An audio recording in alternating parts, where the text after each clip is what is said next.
അങ്ങനെ നിയമ നടപടി നേരിടേണ്ടി തന്നെ വന്നു. ഉം. അപ്പോൾ പിൽക്കാലത്ത് നമ്മളൊരു കാര്യം മനസ്സിലാക്കി, സ്റ്റാറ്റ്യൂട്ടറി വാണിംഗ് വേണം.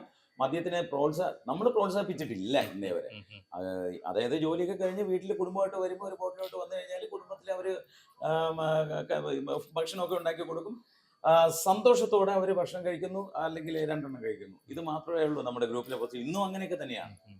ആ, ശരിയാണ്. ഇപ്പം കാശുള്ളതോ ഇല്ലയോ എന്നല്ല, ആ, ബാറിൽ പോയി മദ്യപിക്കുന്നവരുണ്ട്. ആ, അവരവരുടെ ഇഷ്ടമാണ്. ആ, അപ്പം അവരതിന്റെ ഫോട്ടോയോ വീഡിയോ എടുത്ത് സോഷ്യൽ മീഡിയയിൽ ഇടുന്നില്ല. ഇടുന്നില്ല. അതുകൊണ്ട് ആരും അറിയുന്നില്ല. മദ്യത്തിന്റെ പരസ്യവും ഇല്ല. ഇല്ല. പരസ്യം കൊടുക്കാൻ പാടില്ല ആ, ആ, ആ, ഫസ്റ്റ് ഓഫ് ഓൾ. ആ, പിന്നെ മദ്യ കമ്പനികൾ മറ്റൊരു രീതിയിലെങ്കിലും നമ്മുടെ ഗ്രൂപ്പിനെ അവർ വിനിയോഗിച്ച് കാണണം. ആ, ആ. ഒരു ഇപ്പം ഒരു മദ്യ കമ്പനി ഒരു ബ്രാൻഡ് ലോഞ്ച് ചെയ്തു. ഉം. ആ ബ്രാൻഡ് ഒരു 25 കുടുംബത്തിന് കൊടുത്തിട്ട് ഉം. പല ദിവസങ്ങളിലായിട്ട് പോസ്റ്റ് ചെയ്താൽ മതി, ആ, ആ, ജനങ്ങളിലെത്തും. ആ, ഒരു പോസ്റ്റിൽ തന്നെ ഒരു 1,00,000 ആൾക്കാർ കണ്ടു. അവരുടെ ടാർഗറ്റ് അച്ചീവ് ആയി. ആ, പക്ഷെ ഓക്കെ. നമ്മൾ ഇത് കൃത്യമായിട്ട് മോണിറ്റർ ചെയ്യാനായിട്ട് ഇച്ചിരി ഡിലേ ആയിപ്പോയി. ആ, പക്ഷെ വളരെ താമസിച്ചിട്ടില്ല. കേസ് വന്നതിന് ശേഷം നമുക്ക് മനസ്സിലായി. ഉം. ഇപ്പോൾ അങ്ങനെ ഒരു ഫ്രീക്വൻസി വന്നാൽ, ഉം. സ്റ്റാറ്റ്യൂട്ടറി വാണിംഗ് വെച്ച് അങ്ങനെ ഒരു മദ്യം കഴിക്കുന്ന ഒരു ഫോട്ടോ വന്നു കഴിഞ്ഞാലും ഉം. അതിന്റെ ഫ്രീക്വൻസി നോക്കും. ഉം. നോക്കിയിട്ട് റെട്രോസ്പെക്റ്റീവ് ഇഫക്റ്റിൽ, അതായത് മുൻകാല പ്രാബല്യത്തിൽ നമ്മൾ അതിനെ ഡിലീറ്റ് ചെയ്യും. ആ, അത് അങ്ങനെ. പരസ്യമാണെന്ന് കണ്ട് ആ. നമ്മൾ പ്രൊമോട്ട് ചെയ്യാൻ പാടില്ല. ഇന്ന ഉം. മദ്യം കഴിക്കൂ, ഉം. അന്ന് വളരെ രുചികരമാണ് എന്ന് പറഞ്ഞാൽ അത് വളരെ മോശമാണ്. ആ, അത് അതെ. മറ്റുള്ളവരെ ആ, പ്രചോദനം ആ, ഓക്കെ, ഓക്കെ. എന്നുള്ളത് അവരതിലേക്ക് വഴിതിരിക്കുകയാണ്. വഴിതിരിക്കുക. ആ, ശരിയാണ്. കഴിക്കാതിരിക്കുന്ന ഒരാളും ചിലപ്പോൾ അത് വാങ്ങിച്ച് കഴിച്ചു പോകും, കൊള്ളാമെന്ന് അറിയാൻ അറിയാം. വേണ്ടിയിട്ട്. കാരണം ഇത്രയും പേരില്ലേ, അപ്പൊ ഇതൊരു അതെ, പുതിയ അതെ, ബ്രാൻഡാണ്, ഓക്കെ, ഇത് നിങ്ങൾ ആ, ടേസ്റ്റ് ചെയ്യൂ അതെ, അതെ, എന്ന് പറയുമ്പോൾ സ്വാഭാവികമായിട്ടും അവർക്ക് ക്യൂരിയോസിറ്റി വരും. ഓക്കെ, അതെ, ഈ പുള്ളി പറഞ്ഞല്ലോ, നമുക്ക് ഏതായാലും ടേസ്റ്റ് ചെയ്ത് നോക്കാം. ഇതേ സാധനം തന്നെ വേറൊരാളും പറയുന്നു. അതെ. ഫ്രീക്വന്റ് ആയിട്ട് ഒരു 4-5 പേര് പറയുമ്പോ 3 ദിവസത്തെ ഇടവേളയിൽ ഒരു 15 പോസ്റ്റ് ഒരേ ബോട്ടിൽ അത് വന്നു കഴിഞ്ഞാൽ അത് പരസ്യമായി മാറും. ആ, ആ, അപ്പൊ നമുക്ക് മനസ്സിലാവും. ആ, പെട്ടെന്ന് തന്നെ നമ്മൾ എല്ലാം ഡിലീറ്റ് ചെയ്യും. ആ, ഓക്കെ. പിന്നെ ഇതിന്റെ ഇടയിൽ ഇങ്ങനെയും നടക്കും അല്ലേ? പിന്നെ അതിന് വേറൊരു രണ്ട് ഒരിക്കലും നമ്മൾ ചിന്തിക്കാത്തതാണ് ഇങ്ങനെയൊക്കെ. പിന്നെ അത് പിന്നെ മദ്യ കമ്പനികൾ വെറുതെ ഇരിക്കില്ലല്ലോ. കാര്യം ഇത്രയും വലിയ ഒരു പ്ലാറ്റ്ഫോം ഇപ്പൊ വേറെ ലോകത്തിൽ വേറെ ഒരു മലയാളി ഗ്രൂപ്പും ഇല്ല. ഇല്ല. സെക്കൻഡ് ബിഗ്ഗസ്റ്റ് തന്നെ 10 ലക്ഷമേ ഉള്ളൂ. നമ്മൾ ഓക്കെ. ബ്ലോക്ക് ചെയ്ത് വെച്ചേക്കുന്നത് തന്നെ 5 ലക്ഷം ഉണ്ട്. അതൊരു ഗ്രൂപ്പ് തുടങ്ങാൻ പ്രാപ്തമായിട്ടുള്ള അത്രയും പേരെ നമ്മൾ ബ്ലോക്ക് ചെയ്ത് ബ്ലോക്ക് വെച്ചേക്കാണ്. ചെയ്ത് വെച്ചേക്കുക. ഓ, അത് ശരി. അപ്പം ഈ ബ്ലോക്ക് ചെയ്തവർ എപ്പോഴെങ്കിലും ഭീഷണിപ്പെടുത്തുക വല്ലതും ചെയ്തിട്ടുണ്ടോ? അങ്ങനെയൊക്കെ വരും. പല പല രീതിയും വരും. നമ്മൾ ശ്രദ്ധിക്കാതിരുന്നാൽ മതി. അത് ശരി. അവർക്ക് എന്ത് ഭീഷണിയാണ്, സോഷ്യൽ മീഡിയ വഴി എന്ത് ഭീഷണി വരാനാണ്. അങ്ങനെ. അപ്പൊ അവരെ ബ്ലോക്ക് ചെയ്താൽ പിന്നെ അവർക്ക് നമ്മളോട് കമ്മ്യൂണിക്കേറ്റ് ചെയ്യാൻ പറ്റില്ലല്ലോ. ആ, ആ, ആ, ഫസ്റ്റ് ഓഫ് ഓൾ അതാണ്. ആ. പിന്നെ നമ്മുടെ നമ്പറും മറ്റു കാര്യങ്ങളും ഒന്നും ഉം. വിചാരിച്ച കിട്ടിയത് തന്നെ. ഇന്ന് സൈബർ വിങ് ഒക്കെ വളരെ അലേർട്ടാണ്. നമ്മളൊരു കേസ് കൊടുത്ത് തീരുന്ന കാര്യമുള്ളൂ. ഓക്കെ. അതുകൊണ്ട് അതിൽ ത്രെട്ട് ഒന്നുമില്ല. അപ്പൊ ഈ നമ്മുടെ ബേസിക്കലി നമ്മൾ പല ഭാഗത്തും പോയി ഫുഡ് കഴിക്കാറുണ്ട്. ആ, ഈ പ്രവാസത്തിൽ ഇവിടെ GCC വന്നു ആ, കഴിഞ്ഞാൽ എവിടെ നിന്നായിരിക്കാം ഏറ്റവും കൂടുതൽ ഫുഡ് അങ്ങനെ? കഴിക്കുന്നു. ആ, ഞാൻ നാടൻ വിഭവങ്ങൾ മാത്രമാണ് കോൺസെൻട്രേറ്റ് ചെയ്യുന്നത്. ആ, എനിക്കതാണ് വളരെ ഇഷ്ടവും. അതായത് എനിക്കൊരു വാഴയിലയിൽ ഉച്ചയ്ക്കൊരു ഊണും മീൻകറിയും സൈഡ് കറികളും കിട്ടി, വറുത്ത മീനും ഒക്കെ ഉണ്ടെങ്കിൽ ഉം. ഇനി അതിൽ പരം എനിക്ക് വേറൊരു പറുദീസയില്ല. നാട്ടിലാണെങ്കിൽ ഇവിടെ വന്നു കഴിഞ്ഞാൽ നമ്മൾ ഏത് നാട്ടിൽ പോയി കഴിഞ്ഞാലും അവിടുത്തെ സ്പെഷ്യാലിറ്റി ഉം. നോക്കണം എന്നാണ് എൻ്റെ ഒരു ഇതെങ്കിലും ഉം. പെട്ടെന്ന് വളരെയധികം ആനന്ദം കിട്ടുന്നത് നമ്മൾ വാഴയിലയിൽ ഒരു ഊണും നാട് സ്റ്റൈലിൽ കപ്പയും മീൻകറിയും ഒക്കെ കിട്ടുമ്പോഴാണ്. ഉം. ഞാൻ അതിലാണ് കൂടുതൽ ഫോക്കസ്. ഫോക്കസ് ചെയ്യുന്നത്. പിന്നെ ഭക്ഷണം കൊള്ളൂല്ലെങ്കിൽ ഞാൻ നെഗറ്റീവ് റിവ്യൂ എഴുതാറില്ല.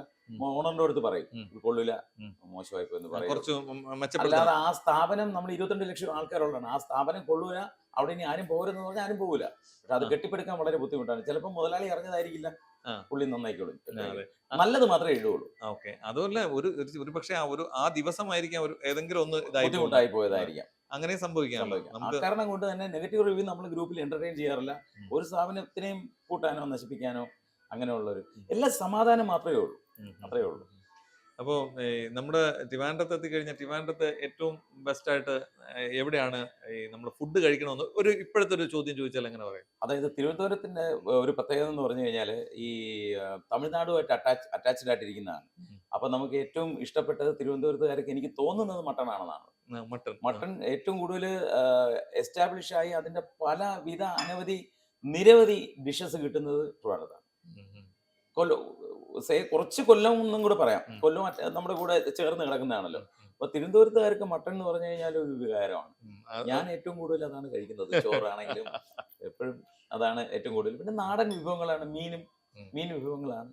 ഏറ്റവും പിന്നെ കൂടുതൽ ഈ കൈൻഡ് ഓഫ് അറേബ്യൻ തന്തൂരി അതൊന്നും എനിക്ക് വലിയ ഇതല്ല. താല്പര്യമില്ല, കഴിക്കാതെയും ഇല്ല. ഒക്കേഷണലി. ഒക്കേഷനിൽ ഓക്കെ. അതാണ്. പിന്നെ ഈ സദ്യയെ കുറിച്ചുള്ള കൺസെപ്റ്റ് എന്താണ്? സദ്യ സദ്യ അതായത് ഒരു പറഞ്ഞാൽ മറ്റു ജില്ലക്കാർക്ക് ഇഷ്ടപ്പെടുമെന്ന് അറിയില്ല.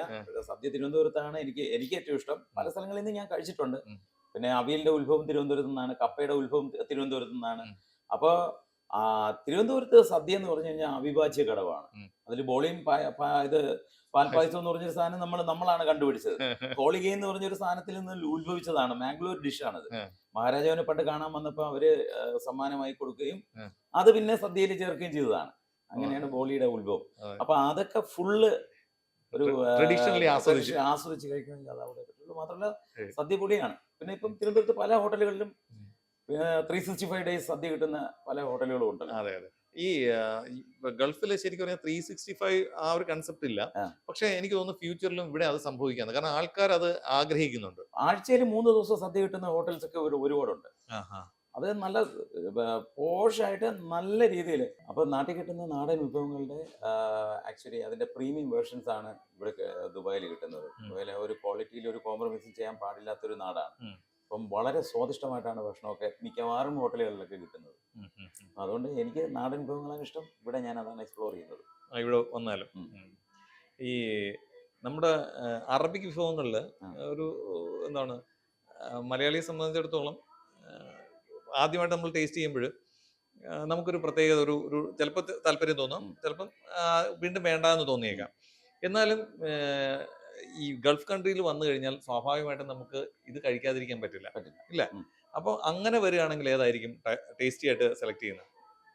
അതായത് നമ്മുടെ നാട്ടിലിപ്പം കുഴിമന്തി ശരിക്കും ഓടിക്കൊണ്ടിരിക്കുന്ന ഒരു ഇതാണ്. പക്ഷെ അത് ബോർഡ് കണ്ടാൽ ഇപ്പം ആൾക്കാർ കയറാറില്ല. കാര്യം എന്ന് പറഞ്ഞാൽ അത് മടുപ്പായി പോയി. എവിടെ പോയി അതിന്റെ പ്രീമിയം വേർഷൻസ് ഒക്കെയാണ് ഇവിടെ കിട്ടുന്നത്. ഇവിടെയാണ് യഥാർത്ഥത്തിൽ അറബിക് ഡിഷസ് കിട്ടുന്നത്.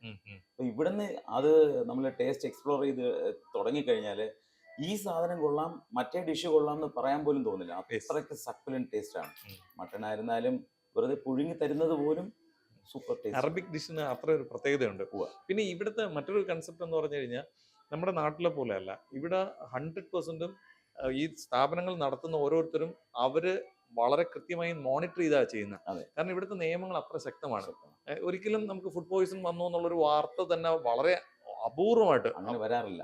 വളരെ അപൂർവമായിട്ട് ചിലപ്പം 1000-ൽ 1 കേസായിട്ട് വന്നാലേ, അതും ഇത് റിപ്പോർട്ടായിട്ട് വരാൻ സാധ്യത വളരെ കുറവ്. കാരണം അത്ര കൃത്യമായിട്ട് മോണിറ്റർ ചെയ്ത ഓരോ കാര്യങ്ങളും. നമ്മളവിടെ ഉള്ള പ്രശ്നം എന്ന് പറഞ്ഞാൽ ഇതൊന്നും ചെയ്യാൻ ഇതില്ല. പഴയ ഫുഡ് തന്നെ ബാക്കി വന്ന അടുത്ത ദിവസം ഉപയോഗിക്കുന്നവർ ഉപയോഗിക്കും. ഇവിടെ അതല്ല, അത് കഴിഞ്ഞു അങ്ങനെ ഒരു ഇതാണ്. അപ്പം ഏതായാലും വളരെ കുറച്ച് സമയമാണ് നമ്മളോട് കിട്ടിയത്. ഇത്രയും കൃത്യമായ കുറെ കാര്യങ്ങൾ പറഞ്ഞു. ഏതായാലും താങ്കളുടെ ഗ്രൂപ്പ് കൂടുതൽ വളരെ, അതായത് ഒരുപാട് ആൾക്കാരെ സപ്പോർട്ട് ചെയ്യുകയും പോസിറ്റീവായ ഒരുപാട് കാര്യങ്ങൾ ചെയ്യാൻ കഴിയട്ടെ. വീണ്ടും നമുക്ക് അടുത്ത ഒരു യാത്രയിൽ കണ്ടുമുട്ടാം. Thank you.